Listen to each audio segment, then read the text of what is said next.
Thank you, Mike, and thanks to the whole match team that was here here this morning. And one of the interesting and maybe paradoxical aspects of that story is that when you think about online education, you often think about it as this sort of solitary journey that students go down. But in fact, what Match Beyond is building is a team approach where the individual students are working with their peers, are working with coaches, are working with other members of the Match Beyond family in order to provide a pretty intense, close-in, hands-on set of supports, coaching, and as we heard, relationship building to help students succeed not only in their coursework but to move forward in their lives. It's not just about academics, it's about life supports, it's about sort of navigating the challenges that these folks are facing, and it's about getting them into that job and on their way to the career.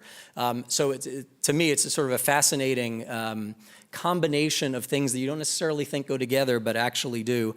It's very exciting that they're planning this significant growth here in Greater Boston, and I'm thrilled to hear that. Also important to learn that buying lunch and dinner is actually the secret to their success. I didn't know that until just now. So we're going to take a break from the panels. This has been, I got to compliment our first set of panelists here. You've all been on time, if not early, so we're right on schedule, making great progress here, and I hope you're all feeling kind of the sense of excitement and momentum that I am. But now we're taking a break from all that excitement and momentum to hear from our keynote speaker. This is...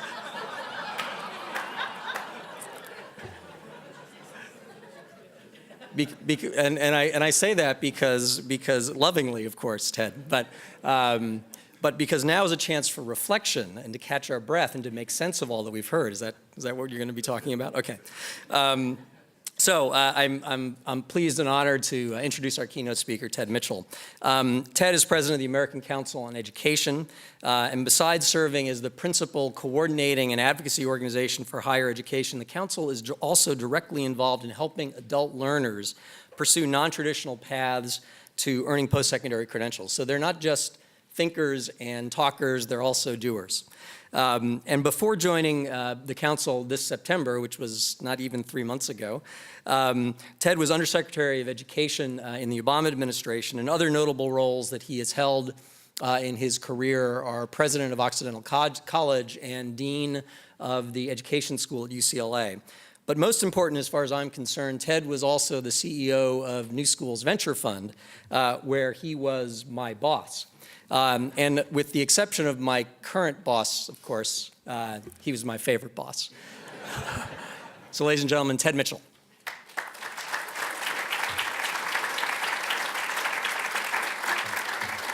So what Jim meant to say is now is the snooze time, so really just go right ahead. It's a pleasure to be here, and thank you, Secretary Pizer. Thanks, Chairman Gabrielli, who is on the New Schools Venture Fund board, and so is my boss during that period. So it all comes around. And Commissioner Santiago, pleasure to see you again, and a pleasure to be here in Massachusetts. Pleasure to be at MIT. My story, and I'm going to stick with it, starts in 1647. And we'll be working our way through to the present day in a brisk manner, I promise. So why 1647? Many of you probably know that Massachusetts, as the governor said earlier, has been a leader in education in this country from pre-beginning stages. And in 1647, the General Court of the Massachusetts Bay Colony noticed that there were changes afoot, that the population was changing, the demographics were changing. There was an increase in the number of people who were coming from diverse backgrounds, and they felt that it was time for the colony to do something in an organized fashion about the education of its citizenry, and so passed a law known in the history of education textbooks that I used to read as the Old Deluder Satan Act. And the goal of the public schools in the colony were to transmit accurate religious instruction to an increasingly diverse set of citizens. From that came the very first public schools in the colonies, and the pattern for public education was established right here.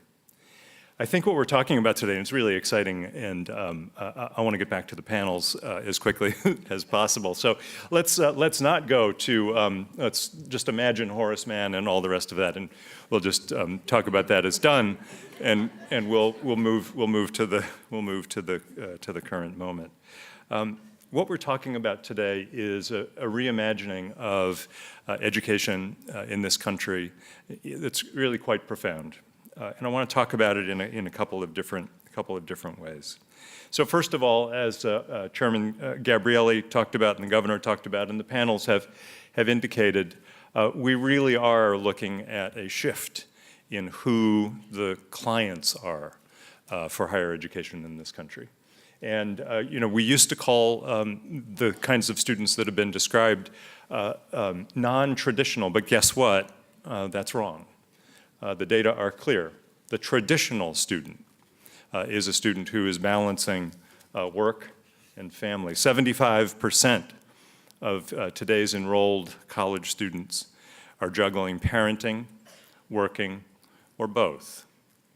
But we have not changed our mental model of how we deliver higher education to meet the needs of this new demographic. And the panelists have talked far more eloquently than I can about the way in which we are beginning to make that shift. But make no mistake, it's a profound shift in the way we think about and do work in this area.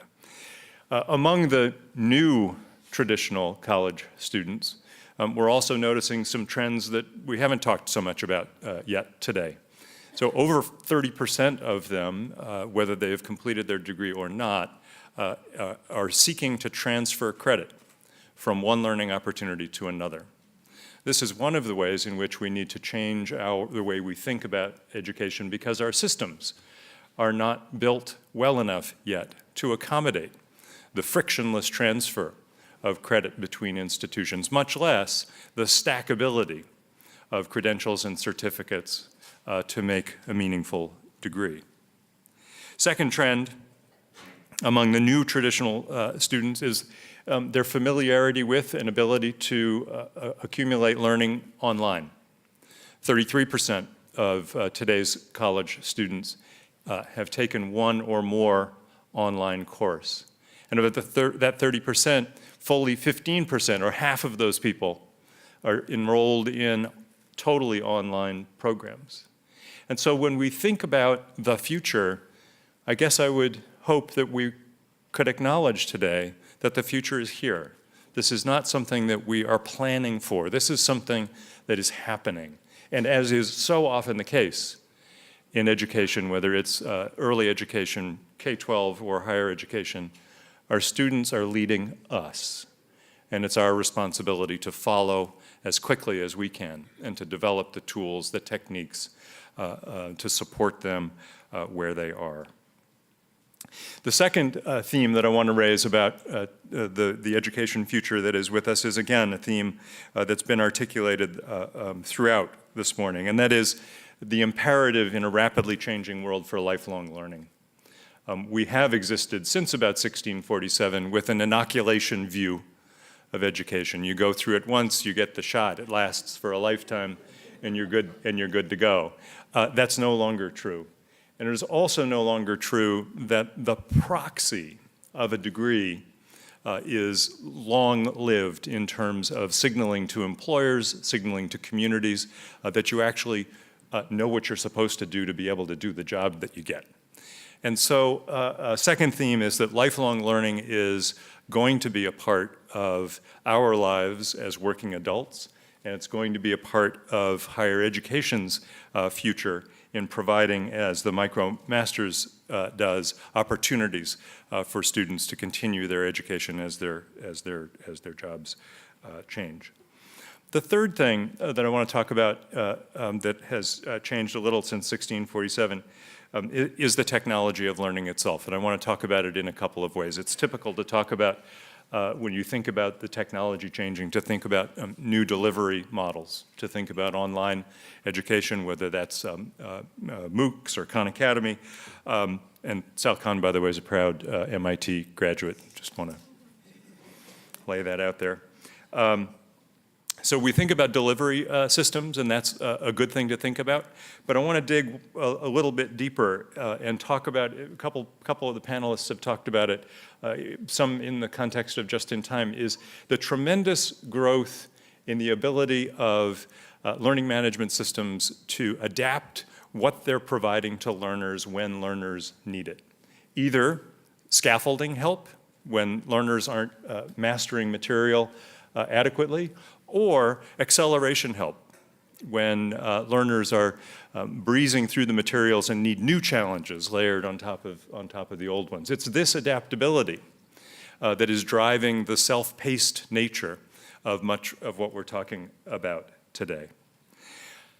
Today's education is also data intensive in ways that we couldn't imagine a few decades ago, maybe even a decade ago.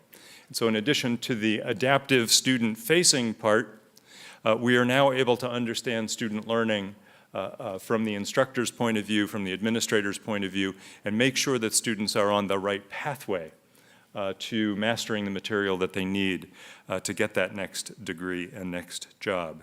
And so that data intensivity has become an important enabler of all we're talking about today. And then finally, the technology has enabled us to move beyond the broad proxies to measure actual learning. We've talked about that in a couple of the panels about talking about how we can move to competencies, identify competencies, and identify mastery of those competencies at a very, very granular level that has not been possible before. So the new traditional college student, the need for lifelong learning, enabling technologies, all create an environment in which the goals of learning become the constant, and time, place, and manner of learning become variable, meeting the needs of students where they are, helping them in the direction that they want to go. I'm happy that I'm up after the Match Beyond panel because I want to raise two other quick issues. One is equity. The governor mentioned it, Chris mentioned it, but we're leaving too many students along the side of the road. And guess what? The students we leave along the side of the road are not randomly distributed by social class, or by race, or by first-generation status. We continue in the old world. We continue to privilege the privileged and deprivilege the underserved. What we're talking about today is a bold opportunity for all of us to right that ship, and I would say right that wrong. We've talked about the number of students in Massachusetts who have some college and no degree. Let's add to that some college, no degree, and some debt.